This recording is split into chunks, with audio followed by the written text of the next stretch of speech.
மாணவி, 9ஆம் வகுப்பு படித்து கொண்டிருக்கக்கூடிய ஒரு மாணவி வாழ்ந்த பழமையேன்னு பேச வந்திருக்காங்க. அதனால் நீங்கள் மிகப்பெரிய உற்சாகப்படுத்தி நம்ம சுல்தானா பர்வீனை நீங்கள் வரவேற்கணும். எல்லா புகழும் இறைவனுக்கே. உலகமெங்கும் இருக்கக்கூடிய கோடிக்கணக்கான கலைஞர் தொலைக்காட்சி ரசிகர்களுக்கும் முதலில் என் பணிவான வணக்கம். உலகமெங்கும் இருக்கக்கூடிய தமிழர்களெல்லாம் மகிழ்ச்சியோடு இருக்கக்கூடிய இந்த வேளையில் நான் ரொம்ப மகிழ்ச்சியாக இருக்கேன். காரணம் என்னென்னா, நீங்கள் எனக்கு புதுசாக ஒரு பதவியை கொடுத்துருக்கீங்க, பட்டிமன்ற பேச்சாளர்னு சொல்லி. அந்த பதவியை பதவி பிரமாணம் செஞ்சுட்டு பேசுகிறதான அந்த பதவிக்கே மரியாதை.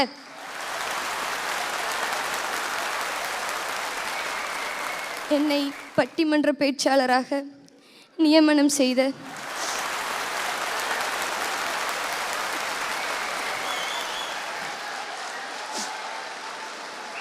திண்டுக்கல் ஈண்டெடுத்த மக்களின் முதல்வரினுடைய வழிகாட்டுதலிலே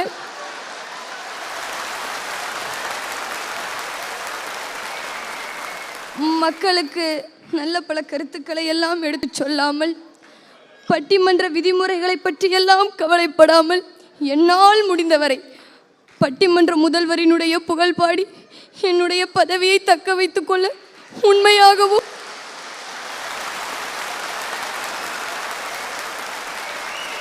உறுதியாகவும் பாடுபடுவேன் என்று உறுதியேற்கிறேன்.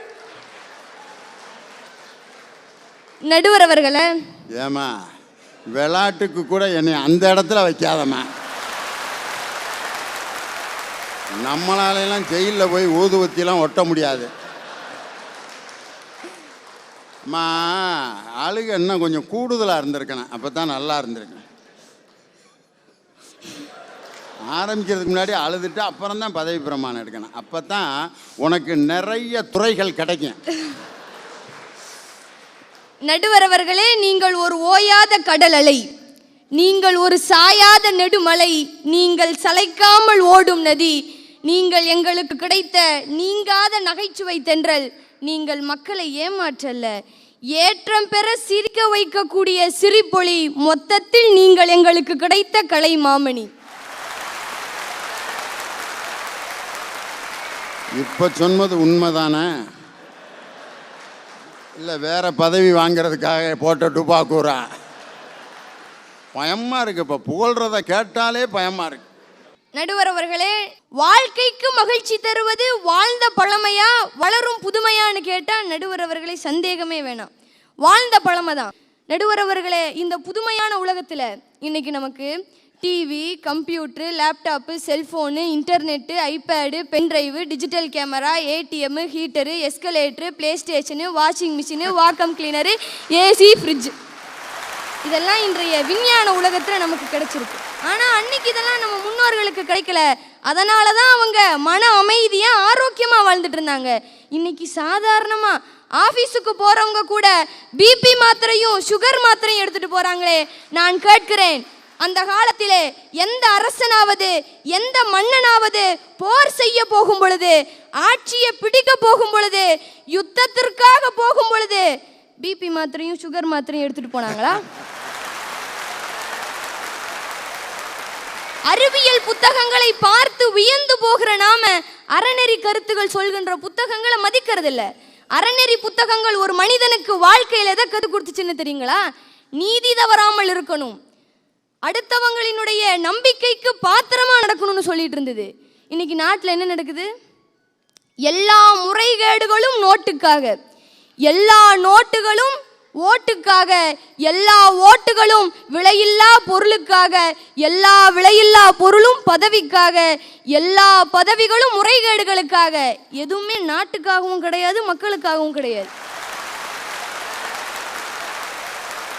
குடும்ப உறவுதான் தேசத்தினுடைய ஆணிவேர் என்று சொல்லக்கூடிய அளவிற்கு காக்கை குருவி எங்கள் ஜாதி, நீ கடலும் மலையும் எங்கள் கூட்டம்னு உறவுகளை கொண்டாடினார் பாரதி. நடுவர் அவர்களே, அந்த காலத்துல அம்மா நடுவுல உட்கார்ந்து குழந்தைகளை சுத்தி உட்கார வச்சு அம்மா கையால் பிசைந்து கொடுக்கின்ற அந்த சாதத்தை உள்ளங்கையில் வாங்கி உண்ணுகின்ற ஆனந்தம், அனுபவம் இந்த மண்ணுக்கே உரிய பழமை அல்லவா? அந்த பழமையில நமக்கு மகிழ்ச்சி இல்லையா? ஆனா நடுவர் அவர்களே, இன்னைக்கு அம்மாவை பார்க்கவே முடியல.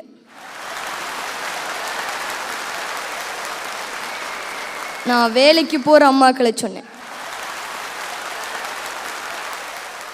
நடுவர் அவர்களே, பழமை ஒரு மனிதனுக்கு எதை கற்றுக் கொடுத்துன்னு தெரியுங்களா? அன்பு, பாசம், நம்பிக்கை, மனிதாபிமானத்தை பழமை ஒரு மனிதனுக்கு கற்றுக் கொடுத்துச்சு. இன்றைய புதுமை ஒரு மனிதனுக்கு எதை கற்றுக் கொடுக்குதுன்னு தெரியுங்களா? அகம்பாவத்தையும் வன்மத்தனத்தையும் கற்றுக் கொடுக்குது.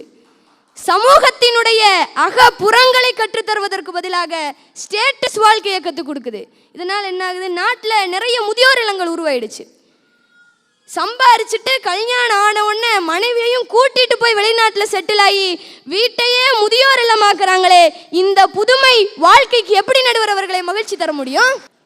நடுவர் அவர்களே, பிள்ளையார் கோயில் இல்லாத தெருவு கூட பார்க்க முடியுது, பியூட்டி பார்லர் இல்லாத தெருக்களை பார்க்க முடியல. அந்த காலத்துல பெண்கள் எல்லாம் இயற்கையான பொருள்களை உபயோகப்படுத்தினாங்க. மஞ்சள், குங்குமம், சீகக்காய் உபயோகப்படுத்துறப்போ பெண்களினுடைய அழகு நிரந்தரமானதாகவும் இயற்கையானதாகவும் இருந்தது. அந்த காலத்துல பாட்டி கூட பியூட்டியா இருந்தாங்க. ஆனா இந்த காலத்துல பியூட்டி கூட சீக்கிரமே பாட்டியா தெரியுறாங்க. நடுவர் அவர்களே, உங்களுக்கே தெரியும், உலகத்தில் தோன்றிய முதல் மனிதன் தமிழன், முதல் மொழியும் தமிழே.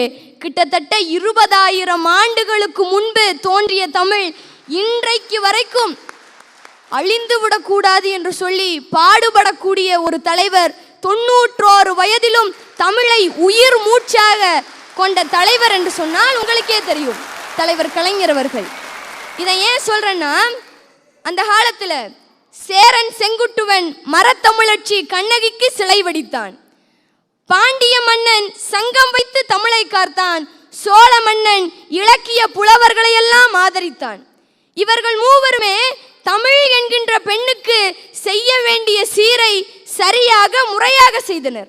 இவர்கள் மூவரும் செய்த சீரை சற்றும் குறைவில்லாமல் தனி ஒருவராக இருந்து இன்றைக்கு தமிழ் காக்கும் மன்னராக திகழ்ந்து கொண்டிருக்கிறார் என்று சொன்னால், யான் வாழும் நாளெல்லாம் பன்னன் வாழ்க என்பதற்கு ஏற்றார் போல தமிழை கட்டாய பாடமாக்கியது, தமிழை செம்மொழியாக்கியது, திருக்குறளை தந்த ஐயன் திருவள்ளுவருக்கு குமரியிலே வானுயர்ந்த முழு உருவச்சிலை அமைத்தது, டால்மியாபுரம் என்பதை கள்ளக்குடி என்று பெயர் மாற்றம் செய்தது ஒரு தலைவர். ஆனால் அவர் பழமையை சார்ந்தவர் என்பதை நீங்க சிந்திக்கணும். நடுவர் அவர்களே, அதனால தான் சொல்றேன், புதுமைங்கிறது குறுக்கு வழி, பழமைங்கிறது நேர்வழி. வாழ்க்கைக்கு மகிழ்ச்சி தருவது வாழ்ந்த பழமையே என்று நல்ல தீர்ப்பு வழங்குவீர்கள் என்கின்ற நம்பிக்கையோடு விடைபெறுகிறேன். நன்றி, வணக்கம். எல்லா புகழும் இறைவனுக்கு.